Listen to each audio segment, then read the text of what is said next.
what about the Brisbane Lions, Joey? They're struggling to get that ball around. It is, and it ties into exactly what the boys have just said. Kingy with the handball game and the energy it's taking Brisbane to chase, and the ball movement of the Western Bulldogs. And they're kicking the longer and the deeper entries, so they haven't got reward for it in the first half. Only the 4 goals, the Bulldogs. But by getting the deep entries, what it's doing is it's helping their team defence. So it's meaning Brisbane are the ones trying to have to go the full 170 metres of the field to try and score at the other end. And it's inviting some pressure. It's allowing the Bulldogs team defence to be set up rather than turning it over last week like they were against St Kilda in the middle of the ground or at half back. And it was getting transition. It's going through 18 defenders now. So you can see there, so far out of the defensive 50 for Brisbane Lions, they've been able to get it inside 50 once. So normally the league average is about 20%, and they're only going at about 4% so far, 4 or 5%. So the team defence of the Bulldogs looks better because of the ball movement, the deep edges. And Brisbane have got some work to do. It's been a real area of concern in the first 2 rounds. They were the best team at it last year in the competition. So not sure what's going on with them. And so when that ball goes inside 50, you need the big fellas to make the most of it. You do, Sarah. This is your platform now to tell us what you think of what we've seen from Joe so far. You do. Well, you need a good goal kicking technique, but 90% of it is above the shoulders. And I worry about Joe Daniher's confidence level. So there's a set shot, which is pretty regulation, truth be told.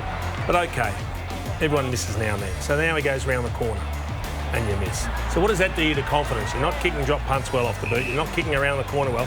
Then you've got one where it's probably in his range, but he'd rather kick it straight to the opposition. So he's lost his confidence. And then it transposes into efforts like this. That's just not good enough. I'm sorry, Joe, I'm not having a go at you. Eric Hipwood's been in the same boat. Some of his efforts haven't been good enough either. But those type of efforts and those type of performances don't win games of footy, let alone flags. So there's plenty of room for them to lift their work rate and their effort. Plenty of margin for improvement for the Lions as well if they're going to get back into this. Who are the Brisbane Lions and where are they at? Is it what we saw in round 1? Is it what we saw tonight, round 2? There's big fluctuations. Yeah, there has been fluctuations, and it's hard to put a finger on right now because you think about, I mean, they are a team that last year could move the ball. That was one of their strengths, and it's fallen away this year. They are a team that rely on clearance and contest. When they win games, they dominate that facet, but again, too few passengers. I thought it besides Neil, and their forward line really. Jason, you were big on it. I mean, when you're getting nothing from your 2 tall forwards, Lincoln McCarthy, Zach Bailey having no real influence either, makes it very hard to kick a score. So they've still got some areas they need to have a good hard look at. We're going to discuss the 2 forwards now. With thanks to Zero, we're going to have a look at some Eric Hipwood work. His rating tonight, 3.8. And Joe's was the lowest on the ground, -4.7. Yeah, and I get the feeling I might tune in Sunday night because Joey's just about ready to launch on Brisbane, I think. They've got some problems up forward, and if they don't fix those problems, they're not going to enjoy any success this season. I showed a package of Daniher at half-time. There's a few issues there, but Eric Hipwood strikes me as a young man that's come up and relied on his athletic ability and probably been a better, more gifted athlete than the players he's playing against. Now you're playing against hardened athletes all over the ground. So you can see him there. Look where he is there. Now, at the moment Harris Andrews had the ball and decided to come this way, he had to be recovering position earlier. He's leading into traffic. There's no possible way that he could get involved in that game. So he's either got to open up the area, or what he should have done was recover earlier and been deeper where he could actually be used. But I just get the feeling he doesn't have natural forward craft. He's relied on that athleticism.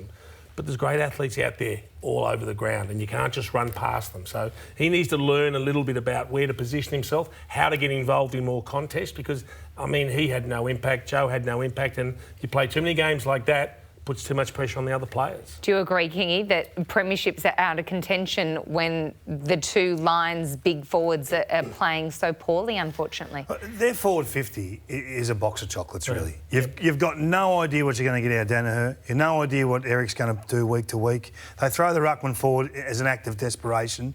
The smalls that are meant to do the work are hit and miss. Yeah, Charlie was well beaten tonight. We waited for Bailey to get himself into the game. It didn't really happen. So if you've got no security or surety with what you're going to get from your key posts, how can you build an offence? Are you as concerned as I am about Sunday night and what Joey might unleash with. I've seen some of the early work. I tell you what, we'll get a message, a mention. He's already cut it and labbed it. Is the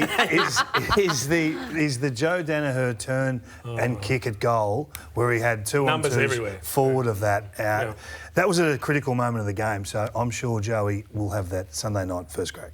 First crack we will all be watching, and perhaps they knew exactly this, and that's why they went after Jack Gunston, one of the most reliable players. You knew that he'd give 2 or 3 goals every week. So he does, but unfortunately, as good as Jack is, and he kicked 3 goals in that third quarter that got them back in the game, he doesn't help their defensive pressure. And the ball came out of their defensive 50 100 miles an hour under no pressure, which puts their defence under a heap of pressure, and eventually it's got a crack, and it did. So if they can't get a greater presence, a greater defensive presence from their small and medium-sized forwards, well, if you've got a Jack Gunston who's just getting a little slower in his old age, and a Joe Danaher and an Eric Hipwood that aren't putting a heap of defensive pressure on, you're going to have some problems. Do you have to choose between one of Danaher and Hipwood? Can you have? You can't. both are on very long-term deals. Yeah, I get that. But I reckon they must be having this discussion at different stages at match committee at Brisbane. They must be sitting there saying, "Can we play them both?" And I'm sure they're asking them to do certain things, but maybe they're just not capable of doing it. But that's the tools. I agree with the smalls. Like, when they're not kicking goals, how many of them are actually elite defensively and applying the pressure to keep the ball inside 50? It's not necessarily natural for those other small forwards to get to work defensively. So they're relying on kicking goals, and if they're not doing that, then they're not helping. But this is the Carlton discussion. If you're not in a great spot to be a reference point, which is the vision Jason just showed, then how can you crumb? Yeah. How can you crumb to Eric Hipwood, who's not even charging back to goal, not even resetting, so you go, OK, it's going there down the straight line, and you get there to pressure and crumb? You've got no hope. Yep. I think it's a real concern it's probably Chris Fagan's number one concern. Yeah, and it's compounded by the problem that when they don't have possession, they don't have that instant mindset, defence is everything. We've got to stop this ball getting out. We've got to find a way to lock it in and have a stoppage. They don't do that.